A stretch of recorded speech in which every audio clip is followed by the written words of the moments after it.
welcome to the Festival of Storytellers.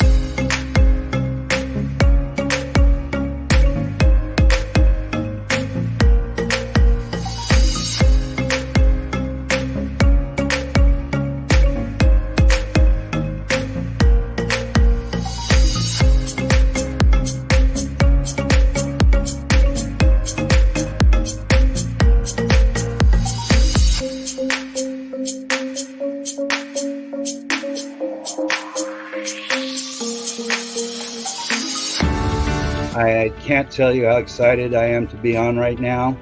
It's been a couple of weeks of excitement, getting prepared, and I've done a lot of things in my life, but this has got to be close to the top. Thank you, Reader's Magnet, and thank you, John, for putting this forth and taking the chance on us authors in presenting this out to the world. I've enjoyed this immensely, Joanne. Ellie, so have I. Thank you for who you are, and thank you, Reader's Magnet. You all are beautiful, and you've worked so very hard, and we are blessed. We are. I thank everybody that's involved with this process, because we know writers need readers and writers need publishers. We thank Reader's Magnet and everybody that's involved. I love Reader's Magnet. They say, we share your stories with the world.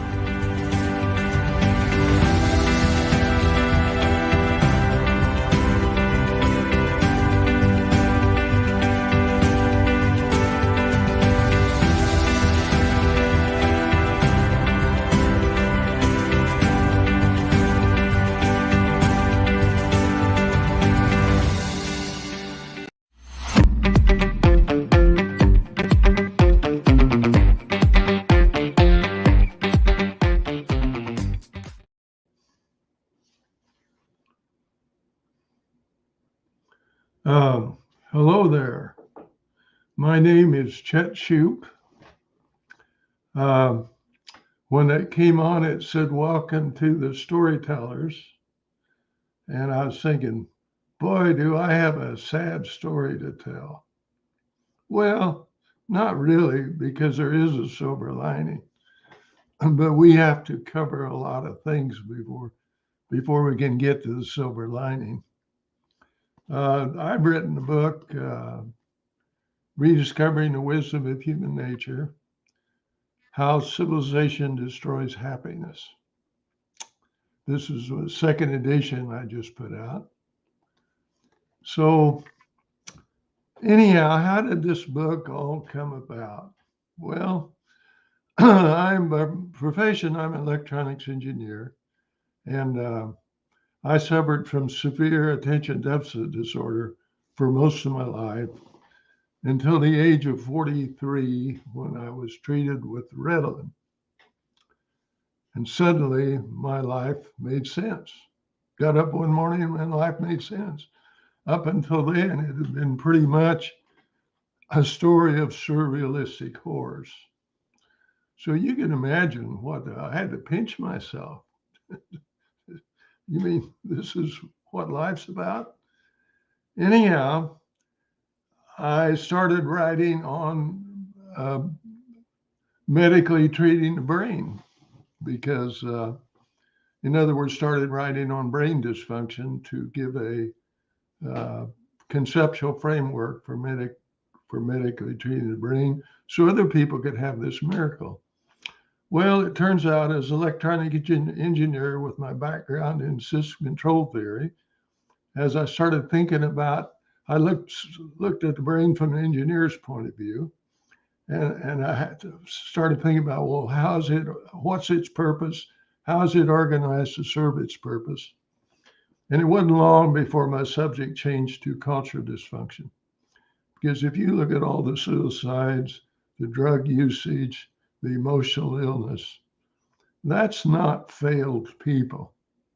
Even the emotional illness I have been through, I don't think it's because there's anything wrong with me, because we're all living in a culture that we weren't designed to, nature didn't design us to live in, and we suffer.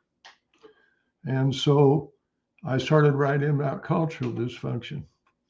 And now, some 40 years later, I've written 5 books, but if I look at the 4 books I wrote before this one, they were all in preparation for writing this one. I was just learning what I need to know.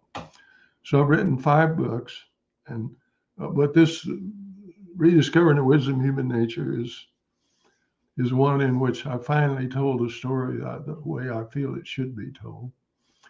And so, what is the story? Well, as I thought about that, how am I going to tell you what the story is? At least an introduction to it. I've just written a short essay, 1,000 words long. It takes about 9 minutes to. I'm going to let the computer read it for you because it reads better than I do. It's faster. So I'm going to let it read to you. It's called Mankind's Hidden Problem. And it sort of gives an overview of probably the best one I've written, what my book's about. So why not let you hear that instead of me sitting there trying to say it. And so it takes 9 minutes. And when it's over, you take notes and or if you think of any questions you might have, and then we'll have plenty of time or some time after to talk about to answer your questions. So here is the essay. In terms of quality of life, we modern humans are staring into an abyss regarding what the future will bring. A host of concerns from governmental failure to economic instability, mental illness, social isolation, substance abuse, family dysfunction, international conflict, and habitat destruction are already threatening to overwhelm us. How is it possible that we, the most intelligent beings on Earth, find ourselves in such a disquieting situation? The increasing degree to which modern humans suffer from the complexities and stresses of our institutionalized society is a red flag that we are ignoring. Could it be that what we see as problems really constitute the mounting evidence of the incompatibility of the modern way of life with the way Homo sapiens evolved to live? Chet Shupe believes so. In Rediscovering the Wisdom of Human Nature, he addresses the human condition from the perspective that the above problems have no resolution, because they are symptoms of the real problem that has remained hidden for thousands of years. Our real problem is the mistaken belief that humans possess no inborn wisdom. Our belief that we exist without the innate sensibilities needed to maintain order causes us to rely on centralized systems of control to impose an artificial order.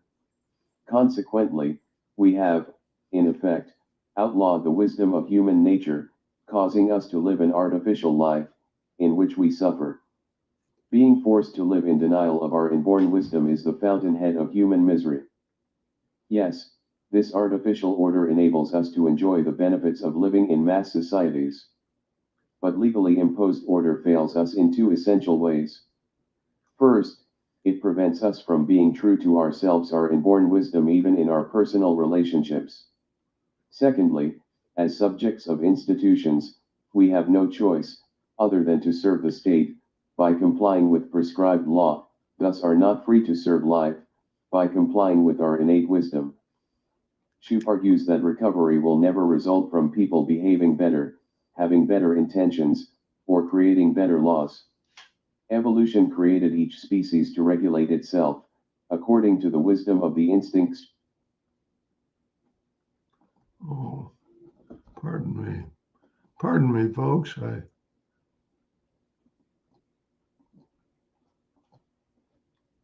Shared by all members of the species. For Homo sapiens, that means living in spiritual freedom, not under a set of man-made laws and mores. The hidden problem for modern humans is that we abandoned our instincts, cutting ourselves off from the wisdom of evolution.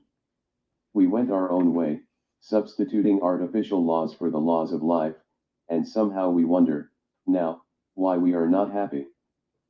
The institutionally imposed laws that we created, in error, certainly appear convincing enough when inscribed on stone tablets. But imposing them destroys the natural social order among humans. When living in a reality created by prescribed laws, life becomes strange, so strange that we cannot emotionally engage in it. When forced to depend on our intellect to survive, rather than trust the feelings evolution gave us, we suffer. We then cope with the suffering by worshipping the very empires that subjugate us, by promising us a brighter future, one that will alleviate the suffering. This further tightens the grip, through which governments attain absolute dominion over each of our lives. Governments control us and control even our leaders through monetary and legal systems, which render every human personally responsible for his or her own well-being. But from the human spirit's perspective, we are here to serve life, not self. In the social order overseen by the human spirit, we don't have to take care of ourselves. Our sisters and brothers take care of us, not because they have to, but because they love doing so. It is in this organic, interdependent way of life that human beings find contentment and happiness. In Shupe's mind, the question is not how to solve the world's problems. The question is, how do we embrace a way of life in which we are free to be true to our inborn wisdom? Then, given time, the world's problems would resolve themselves. In other words, nature will heal itself, if we let it. Our role, in that process, is to do what evolution designed us to do, take pleasure by being true to the wisdom nature gave us. We are born with all the wisdom we need to take care of life. All we need is the opportunity, the freedom to be true to how we feel. Left to its own devices, life automatically organizes itself, so that countless species can live in sufficient harmony for life to flourish on this planet. To understand the beauty of our natural way of life, we must first recognize why feelings exist. Feelings are the core feature of existence, for all animate beings.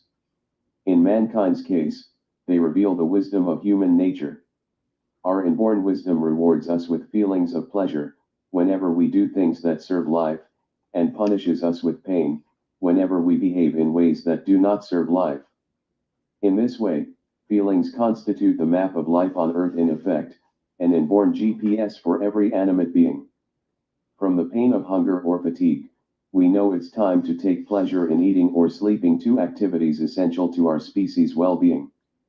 With the pain of loneliness, our GPS tells us that we need to live in interdependence with sisters and brothers, in a way of life in which we mutually take pleasure, by putting our sisters and brothers' needs above our own.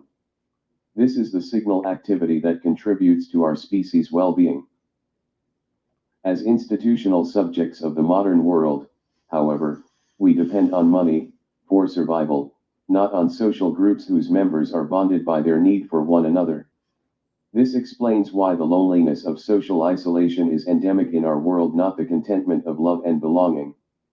And because the personal accountability that is de rigueur in monetary systems forces each of us to place our own needs above those of the people around us, we are not free to contribute to our species' well-being in our personal relationships. Little wonder that our species is in trouble. Shupe says there can never be a prescribed solution to the world's problems. Life, itself, is a problem. We're not here to eliminate hardships. We're here to celebrate life, by cooperating with others, to overcome life's problems. With nothing to overcome, there would be nothing to celebrate. Sisterhoods and brotherhoods are our natural home, and the foundation for the natural social order among humans. Only interdependent relationships can free us to live in the moment, thus celebrate our existence, by helping each other manage life's future uncertainties, as they come to light. But is it even possible to again trust our lives to the human spirit, after thousands of years of living in a state of spiritual distrust, one so profound that we employ legal systems, armies, and weapons of mass destruction to protect us from one another? There is no answer to that question, because common sense tells us that the future is unknowable. Spiritual freedom, if it does occur, will not result from better plans, but from a spiritual awakening, a reawakening to the needs of our own souls. Our spirits will then lead us to spiritual homes, the kind in which we accept one another for what nature made us, instead of what an artificially imposed order says we are supposed to be. Shupe authored Rediscovering the Wisdom of Human Nature: How Civilization Destroys Happiness, in the hope that it will bring about a reawakening to the needs of our own souls.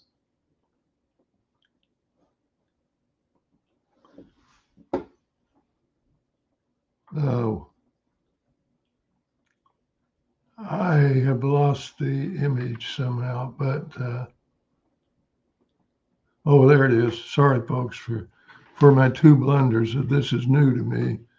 One time I interrupted the reading by mistake, and I was concerned whether I was even on the air with you. Okay, so that's sort of an overview I've recently written, and I was wondering if any of you had any comments, negative or plus, or questions that you might want to ask. You can put them on the chat window there if you do.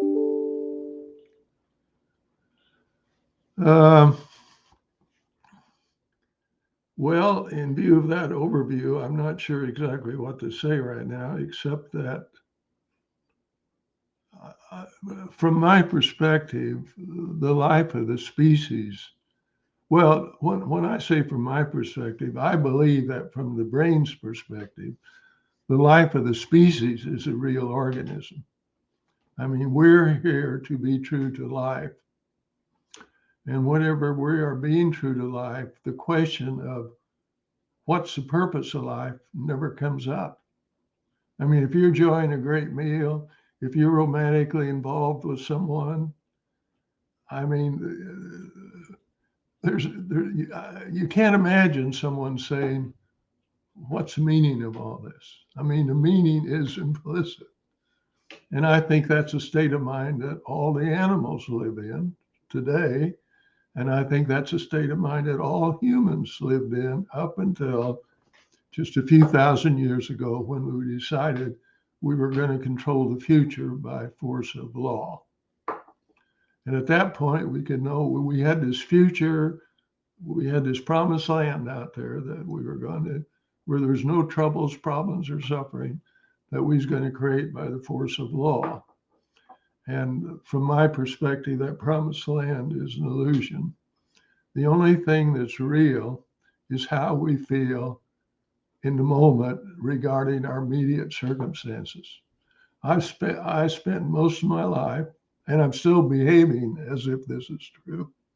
That's what real is, this future I'm building for myself with retirement plan and accumulating money and property. I've been living my whole life, and I still do.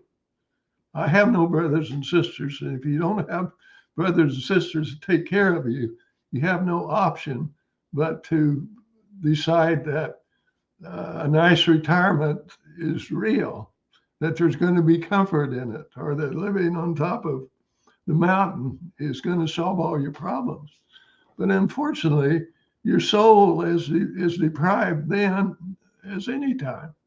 In other words, all these suicide, drug abuse, depression, mental illness, there's no economic boundaries. So we're in a world in which we have to take care of ourselves by making money, instead of allowing brothers and sisters to take care of us and we take care of them. That is real.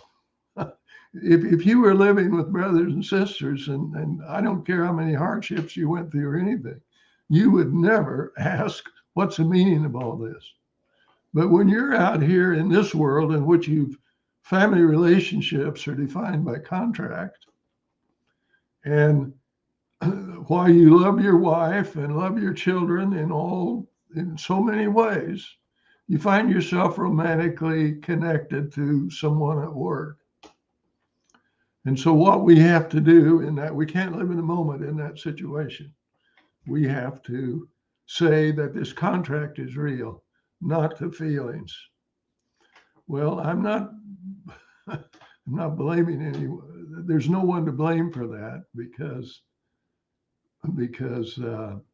that's things you got to do to live in this culture.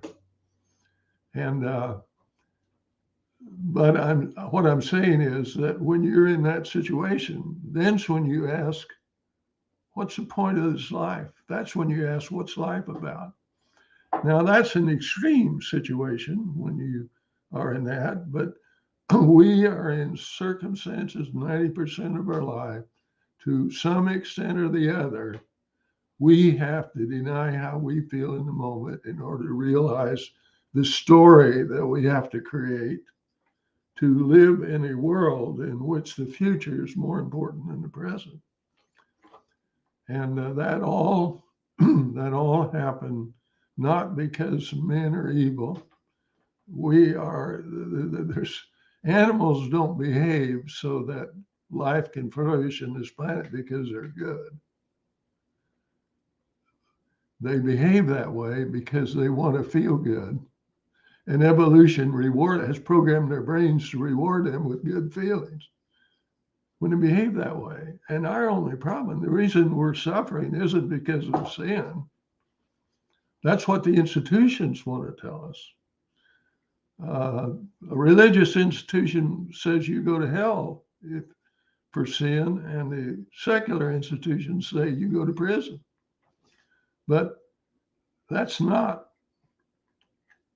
we're simply not free to be true to our feelings at the moment. Simply because this problem is hidden. We never realize that we have instincts, and it's only through those instincts can we be connected to life. It's only through those instincts can we know love. It's only by depending on people around us can we know of our love for one another, or can we love one another. I'm going to read a short thing before I get off here.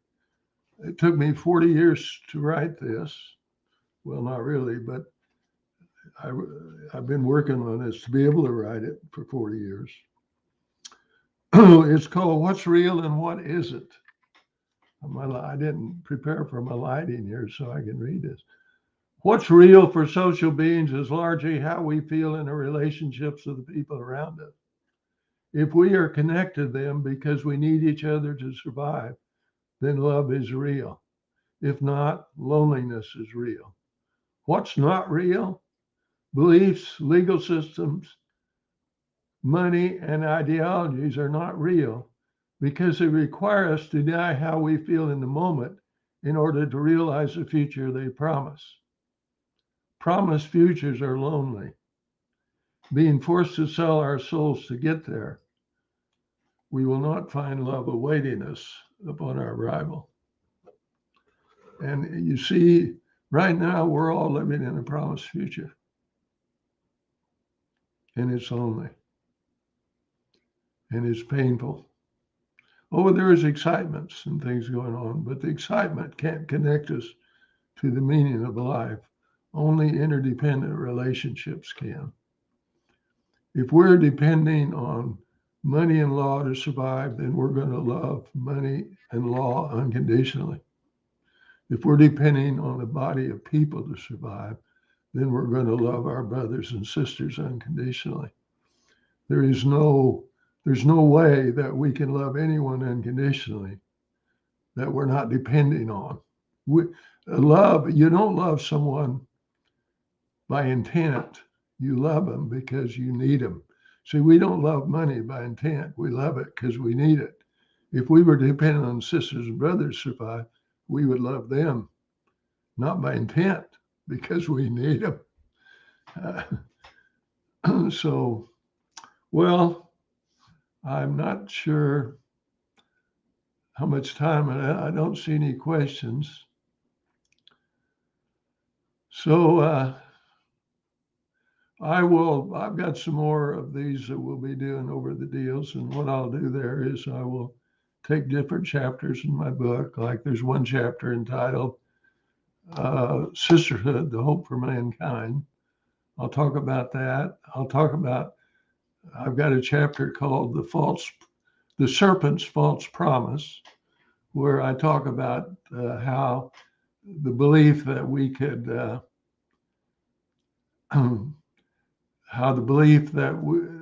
if we made legally imposed promises to each other, we could realize an idealized future. That was a false promise.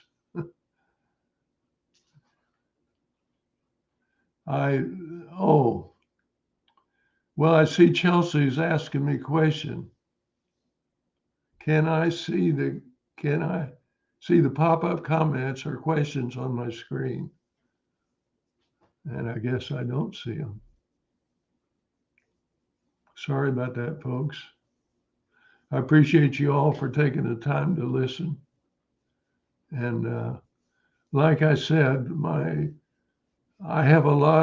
a lot of bad things about my story because I'm basically saying human has gone off course. But I'm going to tell you, that's shocking. Boy, when I first realized it, I was shocked to the point I couldn't see the ground. And not because the ground wasn't there, it's because I suddenly emotionally had nothing to stand on. But I have figured, but out of that shock came my concept of spiritual freedom. All we need is to be true to ourselves in relationship with the people around us and allow the future to take care of itself. You know, one of the messages of Jesus, and I refer to him a lot in my writing, not because I see him as a God, but I see him as an ordinary person like you and me that realized what the problem was, his hidden problem. Now, he wasn't able to get it across. He tried beautifully. And there's a lot of people that I think really understood what he was saying. But then when Rome took over Christianity, then Christianity just became a part of the power structure, which would have been the very opposite of what Jesus wanted. But I do talk about Jesus because one of the things he said over and over in his ministry is take care of one another now, let the future take care of itself. And basically, that is what my whole concept of spiritual freedom. When we're being true to our feelings, there's nothing we love more than taking care of other people. There's no higher high. That's higher than a drug. Fentanyl, that's higher than fentanyl. If you have an opportunity to help someone in need, well,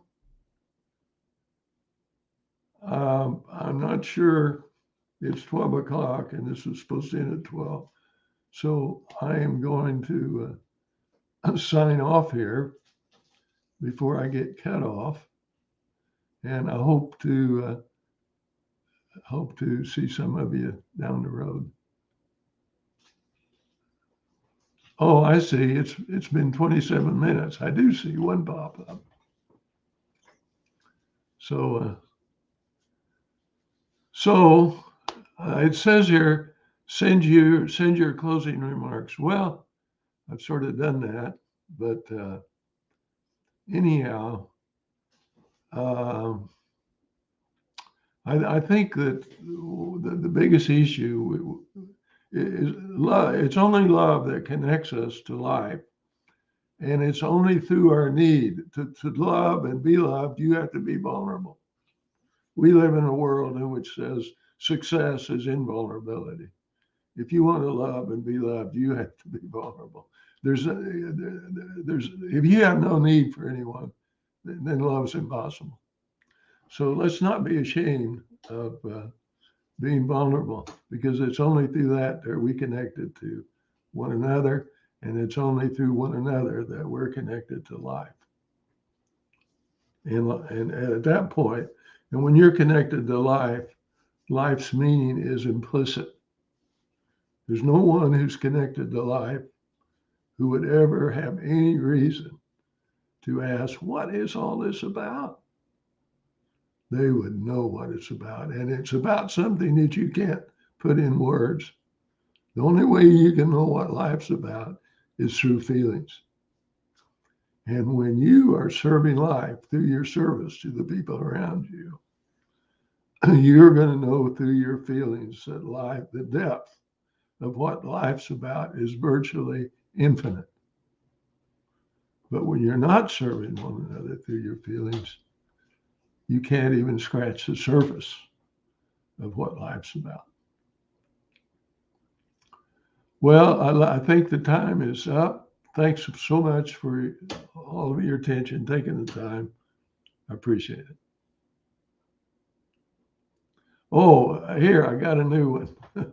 Hey, the next time I do this, I won't be so fouled up near the end here because I guess that because I say the live streaming will stop in 2 minutes. So, well, I guess that in the last minute or so, I will say that, see, I talked about sisterhoods and brotherhoods. From my point of view, those are what a human family is. Human family is not based on a contract of people who are forced by the state to be true to that agreement for the rest of their life. And that is the opposite of living in the moment. That is the opposite of taking care of life. You can't take care of life when you're committed to doing something you promised to do 30 years ago to do it now. That has nothing to do with life. And so, and that family, by the way, consists, the core of that family is a sisterhood. Those women are together because they need a secure place to raise their children. And boy, when you get a group of women together, you've got a secure place to raise your children. And men, there's no monkey business with men because they'll be there to support you because we love helping you under those circumstances. But we will. Okay. So anyhow, well, we'll talk more about what I see as a real family later on, but I'll be on Wednesday at the same time. And I guess what time that is where you live on this planet. But anyhow, I'll be looking forward to seeing you on Wednesday, and we'll go into some particular aspects of the concepts that ground spiritual freedom.